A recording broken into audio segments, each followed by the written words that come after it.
The connection to college, well, there's communal living, close quarters, and these kids share everything, which obviously exposes them to all sorts of germs. And these students tend to be immunocompromised. They're run down, they're working hard, they're playing hard. Then this uncommon disease enters. If it's caught right away, antibiotics can take care of everything. But if not, this bacteria is racing. It's doubling about every 20 minutes. From the outside, it can look like something not so serious is going on. It almost takes an overreaction of sorts to suspect something worse. Who's going to do that? Mom and Dad. Only problem is now they're usually far away. One of these Terre Haute, Indiana girlfriends was just hours, maybe minutes from death. She lost 3 fingers, a foot, and has a ravaged leg that has yet to heal. That's Ashley Lee. She's the one. I used to be the girl that walked in the room that everybody looked at because she was beautiful, but now I'm the girl that everybody looks at when she walks in the room because she's different.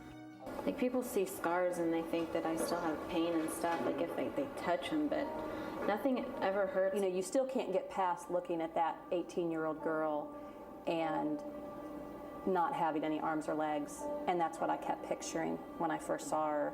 You don't remember, but we took pictures probably once a week or sometimes every day. We would take a new series of photos that we came up because there were so many changes. If Ashley hadn't come home for the weekend during her first month at Indiana University, she probably wouldn't still be here. I noticed that, like, I'd had a cold for maybe about a week now, and my throat was hurting, and I just didn't feel very well. And I woke up my dad, and we just all thought I had the flu. She started getting really weak. By the time her father got her to the emergency room, we had to get a wheelchair. At this point, the hospital's saying, well, then, we're going to run a blood test. We'll see what's there. But more than likely, she's just dehydrated. We're going to send her home. Then a rash appeared. Pardon? Then a rash appeared. While you were at the emergency? While we were at the emergency room. First on her forehead. When she rolled over, we saw 3 or 4 spots on her back. And at that point, instead of sending her home, then they decided, well, let's just keep her overnight for observation. And I asked the doctor, do you know what it is? And he said no. And I said, I want to take her to Methodist Hospital in Indianapolis.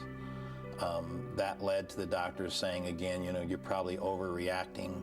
What I wasn't okay with was he didn't know from a medical profession what was wrong with her, and we sure didn't know what was wrong with her. So we were going to go. The ride over there was pretty much hell. Like, it was the worst pain I've ever been in my life.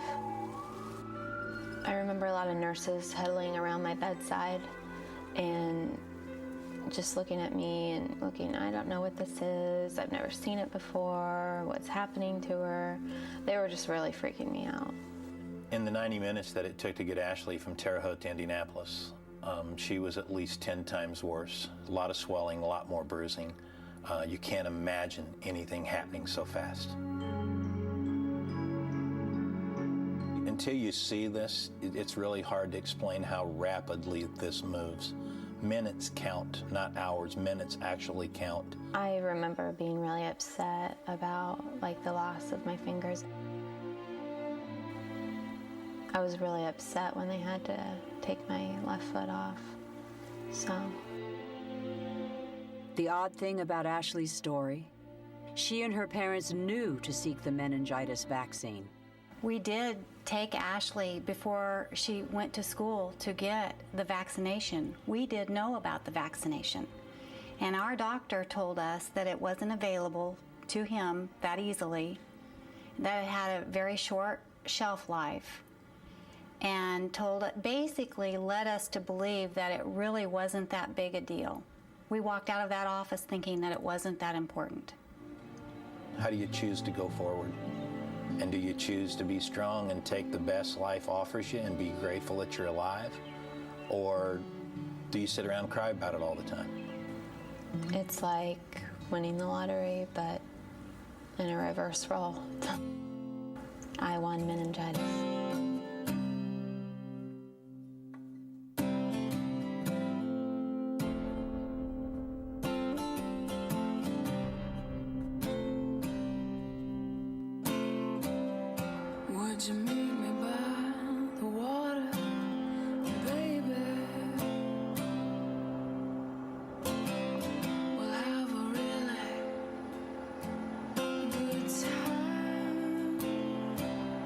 Naturally, they don't bury the deceased in Lafourche Parish in the bayou south of New Orleans. Dig here for a few minutes, you'll surely hit water. Native son Robert Acosta lies beside another native son, his grandfather, a generation skipped on account of Robert being just 20 at the time. He had his whole life ahead of him. The plans that he had told us that he wanted to do, and so we come home at night and we look at one another, and I feel like I'm still on a cloud, and I think I'm going to carry this pain and that till the day that I die. Robert was maybe the last victim of Hurricane Katrina, which chased him from school at the University of New Orleans in August 2005. He landed at the University of Louisiana in Lafayette. 5 months later, Robert would be the first victim of another disaster.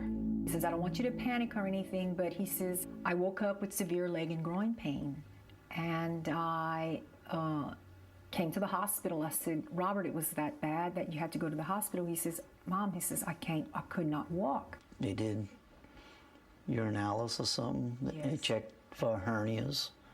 Everything good. And then they discharged him. And when he got back to the apartment is where he started with the vomiting. Well, so we need to go. And so we got our stuff together and started making our way to Lafayette. We were about maybe an hour out of the Lafayette area before arriving. The doctor calls. We suspect that he has meningitis. We were worried, because they're saying hurry, get there. Like you said, like Jared said, it's taking forever to drive. Like you're never gonna reach the place. We arrived at the hospital and it was total chaos. And I see the nurses and flying to this room, and so I walked up to them. I said, what room Robert's in? He says, well, we're not sure. They moved him. And I figured that's probably the room where they all ran to. His heart had stopped, but they were able to resuscitate him successfully and to give him a few minutes to we'd be able to go in and see him. I walked in there and I said, Robert, you need to fight for your life. I said, listen to Mom and Daddy are here. You need to fight for your life. And I kept saying that over and over again. A work in progress nearly 21 years in the making, wiped out by meningitis in just 21 hours. We have a feeling Robert would be pushing this. He'd be making a statement, something needs to be done. It's useless death. I was shocked to find out that this was something that could have been prevented. And I said, Morty, this could have been prevented with a vaccination. Why not? Why not? It is my belief that music can change the world by bonding human interaction and healing minds. We were blessed that he left us with a lot of writings, a lot of music, a lot of videos, but we have the memories, but we just don't have him anymore. He's gone. The folks in Lafayette, Louisiana were still dealing with that meningitis outbreak when a middle schooler in Baton Rouge, which is just an hour down the road, came down with the disease, and that child, an 11-year-old, died. So I think it's really important to know this is not just a college dorm bacteria. The Centers for Disease Control now calls for vaccination beginning with 11 to 12-year-olds.